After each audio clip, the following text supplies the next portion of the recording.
tuntunan Tuhan akan mudah saudara terima. Jangan kamu takut, aku adalah.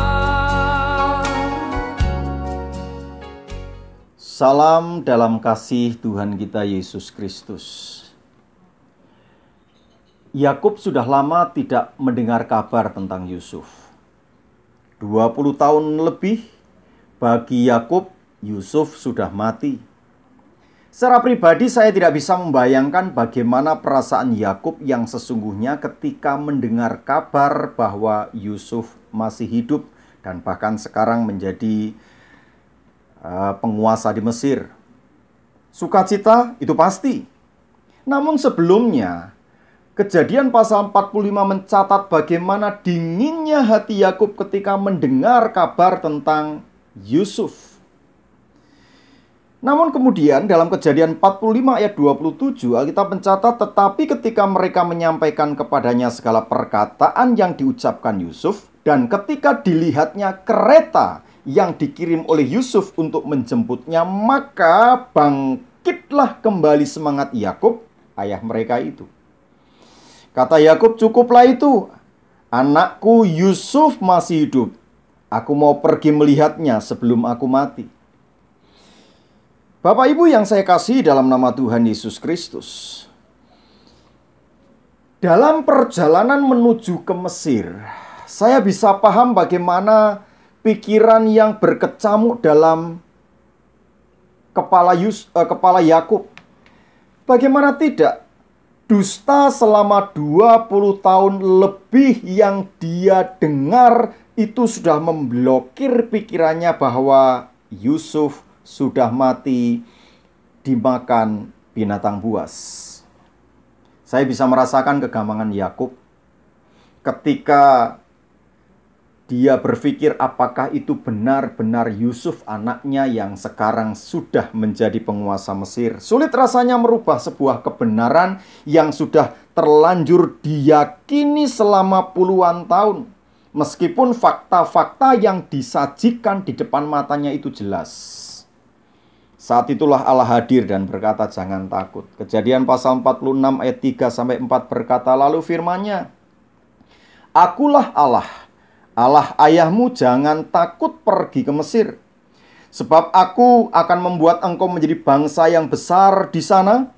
Aku sendiri akan menyertai engkau pergi ke Mesir, dan tentulah aku juga akan membawa engkau kembali. Dan tangan Yusuflah yang akan mengatupkan kelopak matamu nanti. Sekali lagi, tidak mudah merubah apa yang sudah saudara anggap sebagai kebenaran. Apalagi kebenaran itu sudah bertahun-tahun saudara yakini. Di sini kadang-kadang karya Allah dianggap sesat dan menyesatkan. Pengalaman hidup yang Anda rasakan itu rasanya sudah memberikan alasan yang cukup akan sebuah kebenaran yang saudara yakini. Nah, ketika Allah membuat sebuah terobosan, biasanya akan menerima penolakan karena dianggap tidak mungkin, membahayakan, tidak masuk akal, terlalu remeh, terlalu sederhana, dan banyak alasan lain yang intinya adalah penolakan terhadap karya Allah. Bukankah itu yang terjadi dengan Maria? Dalam pikiran Maria Magdalena bahwa Yesus sudah mati 3 hari yang lalu. Lalu kemudian ketika Yesus berdiri di belakangnya, Maria berteriak, Tuhan, kalau Tuhan yang menyembunyikan mayatnya, tunjukkan. Karena dia pikir Yesus tukang kebun. Demikian juga dengan Kleopas dan murid yang lain dalam perjalanan menuju Emmaus. Menyangka Yesus adalah orang asing yang tidak tahu apa-apa tentang berita besar di Yerusalem. Rasa-rasanya berbeda dengan Daud. Maria, Kleopas, dalam pikiran mereka Yesus sudah mati, sehingga ketika Yesus bangkit dianggapnya sebagai sesuatu yang membahayakan. Daud pernah menjadi prajurit Daud pernah menjadi panglima perang. Daud juga pernah menjadi seorang raja. Tetapi di dalam setiap pertempuran, Daud selalu bertanya, Tuhan, bagaimana ini? Tidak pernah Daud mengandalkan kepada pengalamannya. Ketika memenangkan sebuah peperangan, belum tentu itu dijadikan sebagai strategi untuk perang selanjutnya. Daud selalu mengandalkan kepada tuntunan Tuhan dan bukan pengalaman pribadinya, sehingga suara Tuhan sangat mudah ia terima. Kekasih-kekasihku, lembutkan hati Anda. Jangan mengandalkan pengalaman yang mungkin berkali-kali saudara jalani bersama dengan Tuhan, yang menghasilkan kemenangan atau yang lainnya. Dan ketika saudara bisa melembutkan hatimu seperti Daud, maka suara dan tuntunan Tuhan akan mudah saudara terima.